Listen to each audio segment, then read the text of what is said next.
everyone, so this is the first part of the FAQ, and I'm going to be doing these pretty often, probably about once a week to around once a week, I would say.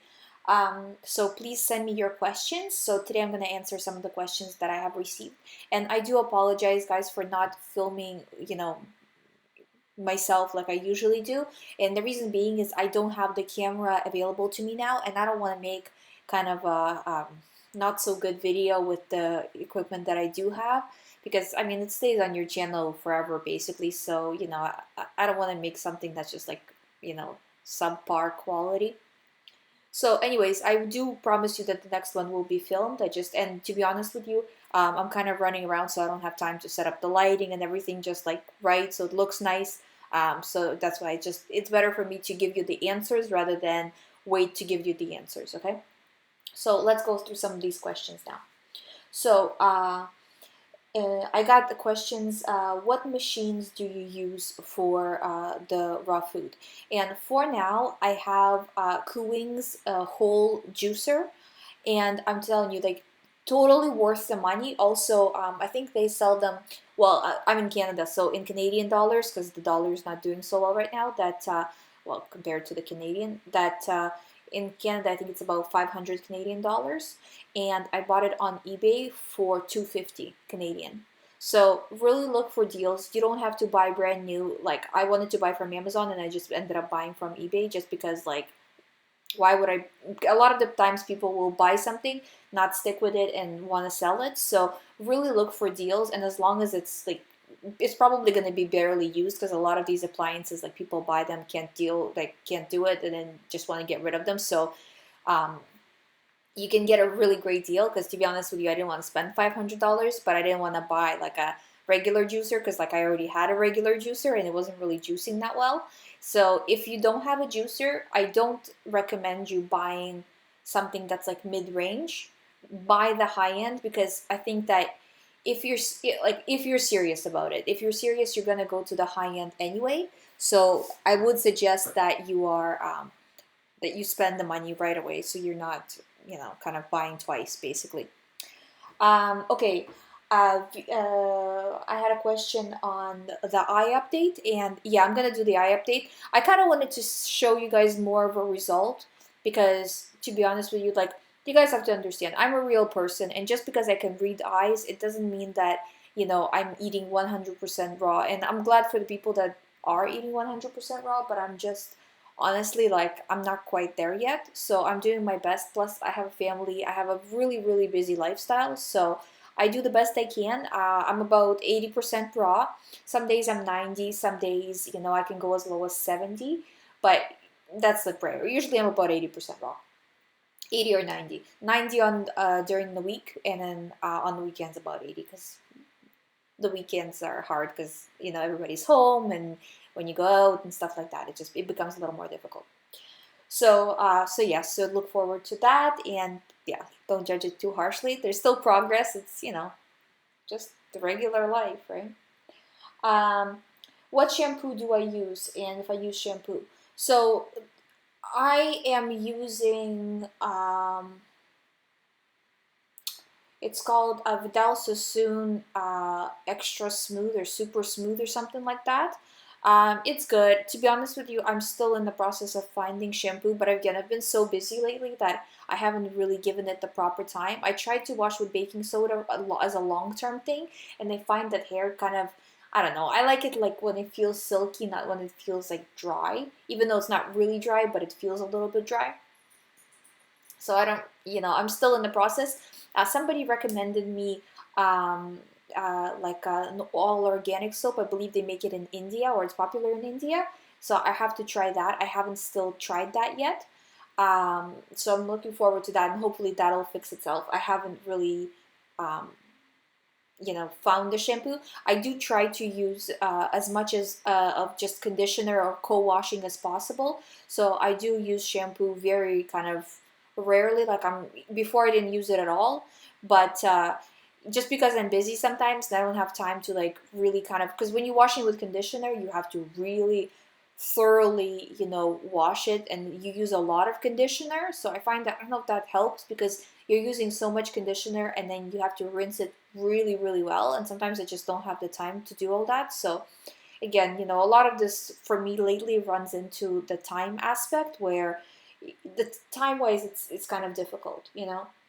Um, but yeah, but I'm sticking with that super smooth because I don't know, I like it, and the ingredients in it are not so bad compared to other stuff I've tried. And I've tried some of the more, like, the ones that are kind of set up to be more like natural shampoos and stuff like that, and I didn't really like them. They leave the hair dry, and at least this one doesn't leave the hair dry and stuff like that. So I like it. But I really kind of I joke that I'm starting to become like a cave person, because when I started, and you can see in my earlier videos, I was like bleaching my hair and doing all of this, and now I'm into like all natural. So it's like what I call back to the cave, where I'm becoming more natural kind of looking, where before I was more like, you know, like more makeup, hair colored, all of this stuff, and now I'm becoming, but I find that it's refreshing because I'm becoming my true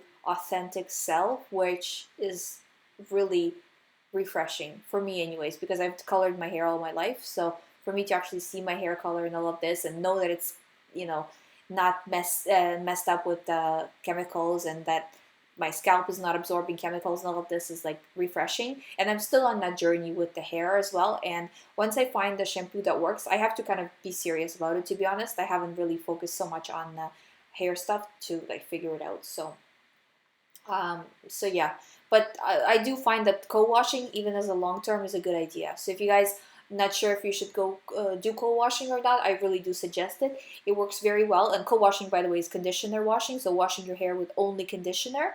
Um, it's, your hair is clean, your hair doesn't smell, it doesn't, it washes it out. But if you're doing co-washing, you do have to wash your hair every day, because say if you wash your hair every 3 days, I do find that it's much more difficult, because the conditioner doesn't have that power to wash it out, like the dirt. So if you're like 3 days worth of like gunk in your hair, or if you're using a lot of products, like keep in mind, I don't use any products in my hair, like any like sprays or gels or anything like that. So if you're using those, I don't know if conditioner washing would work for you. I think it's the first, you need to kind of eliminate that, and then co-wash. Okay, another question I had is vegan diet and animals. So if you guys know or don't know, I have 2 dogs, and because again, we do our best with the knowledge that we have, and I didn't know that dogs were not, like, I thought they were like meat eating animals, in a way that they have to have a lot of meat. And not to be like too too graphic for you guys, but like my one of my dogs used to fart a lot, and I didn't know that that was related to the meat. But then I started to kind of give it a little bit less meat than I would normally feed my dogs, and um, he doesn't fart that much anymore. So, I think it is processing better. So they're fine with it. So they're still eating meat, but they're eating, where before I was feeding them, I know it sounds bad, but like I was feeding them like 50-50 like, different things like veggies and all that kind of stuff, and then 50% meat. And I think that that was just way too much, honestly. Like right now they're about um, less, like a third meat, and then the rest uh, vegetables. So, and I don't know if you guys have any suggestions for me where to go from here. I do want them to eat more raw. I'm trying to introduce it slowly, but they're kind of on the fence about it. But it's just because they're used to it. So I'm doing it slowly. But yeah, it's a work in progress, and it's a process. I'm not sure. Um, okay, so that's going to be it for this FAQ. And in the next one, we're going to go over the adrenals and the lymphatic system. I'm going to do a separate FAQ on that, because it's kind of a big story. And we're also going to talk about how you know you're filtering, all of this stuff, because it's all one and the same. So today I wanted to address more of the questions about what's happening with me, and then next time we are going to go into more kind of serious health questions. Thank you guys for watching. I do appreciate it, and I will see you next time.